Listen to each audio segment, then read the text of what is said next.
we're going to do a quick MMA recap from over the weekend.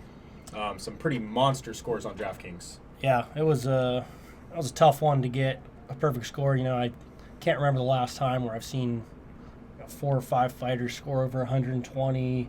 Yeah. But it was a good card, really entertaining card. For our recap, we had a rough day. This is one of those where MMA is an unpredictable sport. I'm not mad with our analysis or our reasonings for our bet, but we had 2 big losses on the card. Let's go cover those first. The first one was Montel Jackson inside the distance we thought had value. Guy had 4 knockdowns. Was a little too scared of the grappling of Bays. Yeah. So he wouldn't get on top of him to ground and pound him out. Generally dominated the fight. Yeah, 30-27. 130 points and a decision win. Yeah. Pure domination. Most knockdowns ever in that division. It's one of those you just got to live with. I still saw the value in the finish. He was close. Like we said, 4 knockdowns. But that one hurts. I thought he was definitely capable of getting the finish. Mm-hmm. That was one miss. Next one, which is this one not only stung me from a betting perspective, I had a lot of him on DraftKings. It was Tony Gravely. And again, this is MMA. Looked great in the first round, looked dominant. Really probably should have gotten the finish at the end of that first there. I thought he kind of knocked him out cold. Actually, his head hitting the back of the cage looked like it woke him up. Different ref, you might get a stoppage there. But again, more power to Manis for coming out in the second. It was, we were talking about this. Wasn't a gas tank issue, wasn't anything like that. Gravely looked great. Looked like I expected him to come back and just finish where he left off in the first round, and got caught right on the button. And that's, Manis is a tough guy. I got to give him credit, and shame on Gravely for not getting the finish there. But that one hurt. Like I said, I played a lot of him on DraftKings. He was one of my favorite picks.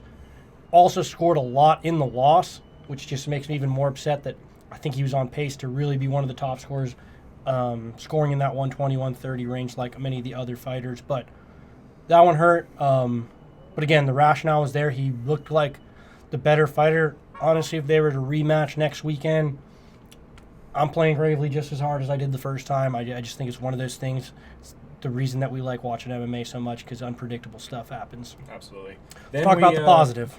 Yeah, we doubled down late. We were a little upset at our early luck, and we don't ever recommend doing that. But we felt really good about this fight, and it's the Kutalaba win. The guy absolutely dominated a bad Devin Clark. Yeah. Somehow the judges didn't give him round 2, I believe, which Yeah. blew my mind. This was a 30-26, 30-27 worst case scenario. You could take a look at Devin Clark's teeth after that fight, and he got brutalized in that fight. Yeah. So look, that was good. I think this guy scored monster fantasy points. A couple other highlights we want to just kind of touch on real quick was, let's start with the Carlton Harris. Great win. Yep. Definitely got it done. Looked real impressive. That one was big for me. It was a must-play fight for us, like we said. I did pick Carlton Harris straight up. It was a little bit of a tougher pick, so I was leaning heavy on him. He just made a lot of my DraftKings work because of his price and the value. So that was big. It actually, even with the Gravely loss on a lot of my cards, I was able to get into the money because of the cards I was able to construct because of Harris. So that was a huge win for us on DraftKings. Yeah, another one. It was just a great call out there by Matt, and Joaquin Buckley fight. He was losing that fight. 3rd round, catches a highlight knockout. But Arroyo he was game. He came to fight. Yeah, it's one of those. It's just a styles make fights type of fight. I fully believe Arroyo is going to be cut from the UFC, and I'm not saying. And he probably does deserve to get cut. He's 3rd loss. Grapplers have really destroyed him. But it was a style make fights type of thing. He's not as bad as his record kind of shows in the UFC, or even his just overall record. Not a bad striker. And again, we talked about Buckley. I like Buckley. He's entertaining. He's great for the sport. But from a real contender status, I just don't see it. He's a little bit sloppy, even with his striking. So I thought it was going to be a closer fight, and it was a close fight, like you said. But again, awesome fight by Buckley from an entertainment standpoint. I'm a fan. I don't want to miss his fights because of stuff like this, where He goes for the finishes. He's a guy that no matter what the cards are going to say, he fights the same and he goes for it. So I'm taking nothing away from Buckley, but it was a very close fight and, awesome finish by him to get it done. Yep. Arman Sarukian looks like a real contender. Big knockout. Was impressive. Was impressive considering Tough competition. It was probably, other than obviously the Makhachev fight earlier in his career, his first fight, which he lost. This was probably his hardest fight in the UFC, in my opinion, from a well-rounded guy. Mm-hmm. And you had, he had won a lot of decisions prior to this. He hadn't really shown that finishing power. We all know he's a great grappler. We all know he's a talented striker. It was really nice to see the finish and the KO power and just the killer instinct come out. So I'm high on the guy. He's definitely a real contender. I knew that, honestly, when we saw him fight Makhachev, just because how dominant Makhachev's been. That was a really close fight. So we know he's got talent. We know he's good enough, especially on that grappling, to be in there with anyone. But if his striking comes along like this, we could be talking about a championship-type guy and looking for maybe a rematch with Makhachev in the future. Yeah, definitely. And then the final one I want to just bring up is we didn't give Anthony Smith the respect that he deserved. The guy looked great, absolutely dominant in this fight. He looked great. We're buying the Anthony Smith resurgence here. Yeah. And yeah, man. I mean, he beat the shit out of Ryan Spann. Yeah, and I mean, it was easy to see why, where he had some pretty brutal losses in terms of not really being. It was Glover Teixeira, who's fighting for the championship, and then Rakic, who also seems to be a number one contender right there. Two really good guys. It's like I'm interested in seeing some of those rematches, honestly. And even if he can't get past those guys, it doesn't take away that you kind of had the feeling that he was going to become a gatekeeper status. And really now it feels like, no, he's a top 5 guy. Maybe he can't get over the hump to get the championship belt, but he's absolutely still a level and tier above some of these top 15 contenders that are coming up. So it was great to see him win. Definitely one of those guys that no bullshit, hard worker. Yeah, good to see him still improving at this stage in his career. All right, so looking ahead, I did hear on the last broadcast that we have 10 weeks of MMA in a row here. Yeah. So looking forward to that. And now we finally get to get off these fight nights for a nice little UFC pay-per-view here. 266, Volkanovski versus Ortega. Really pumped for this card. It's just so many things to cover. Obviously, a lot of the attention is going to be on the 2 title fights and the return of Nick Diaz. But there's some gems on like the prelims and even the early prelims on this fight from underrated guys to watch as they make their way up, but also just like underrated fights of no way these are not going to be super exciting fights. So it's top to bottom a stacked card. I was just telling Corey, I'm very excited about DraftKings in a positive and negative way. Positive, there are some guys that I love that are just consistently, 120 plus type scores.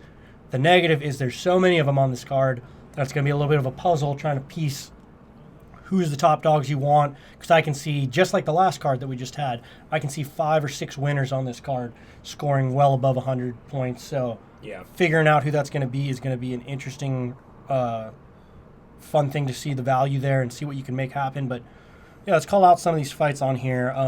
Obviously, let's start at the top. Volkanovski versus Ortega.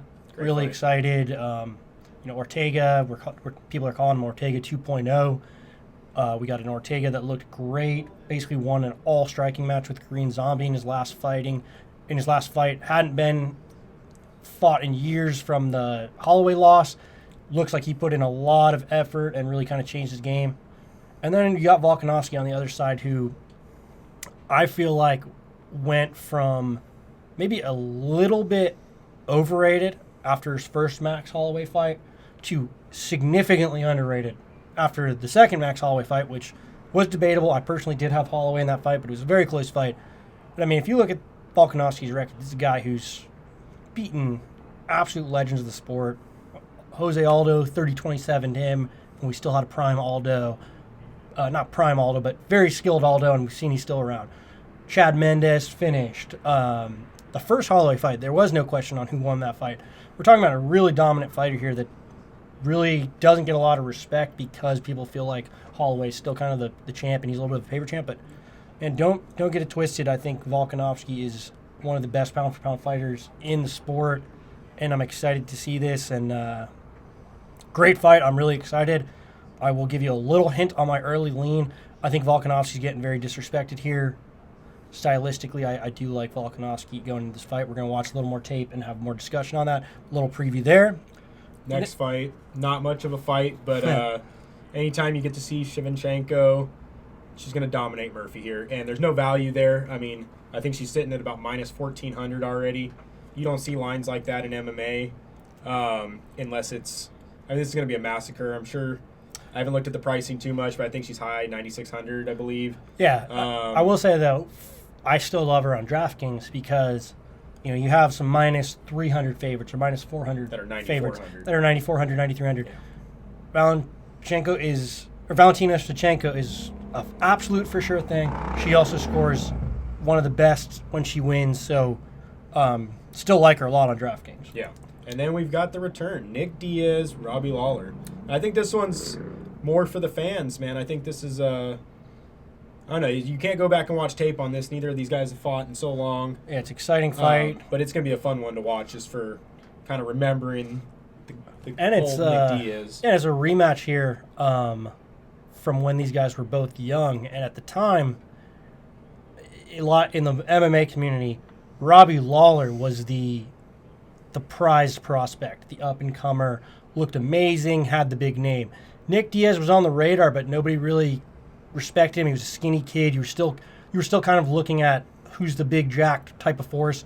And Nick Diaz comes out and finishes Robbie Lawler, KOs him in the first round. Even at a time where Nick Diaz wasn't KOing people, or it was a cumulative type of damage. One shot KO'd Robbie Lawler so early in their careers. So it's a long, long overdue rematch that we're getting, and obviously they've had very decorated careers after that, but from hardcore fans, this is an amazing fight that we've been waiting a long time to see the rematch. You got even odds on it, so excited there. Finishing out the main card, we got two great fights. Curtis Blades versus Rosenstruck. Can't ask for a better heavyweight fight. You got amazing kickboxer in Rosenstruck. You got the entertaining wrestler and actually showing some good hands in Blades. Exciting fight there. Andrade versus Calvillo.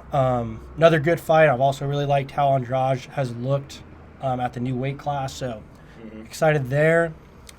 Prelims, you got some awesome fights as well. A lot of killers in here. We won't go through all of them on this one, but to name a few, we're excited to see Chris Daukaus fight again. He's looked amazing in his short UFC career. You got a lot of drama following the Dan Hooker fight. Yep. He did. Some visa issues. Visa. He will be there. He's going to have a really short time for a weight cut, so we got to kind of see how he looks getting off that plane and at weigh-ins before make a call on that one. Then a quick shout-out to Talia Santos. She has looked like an absolute killer, really entertaining, especially for MMA.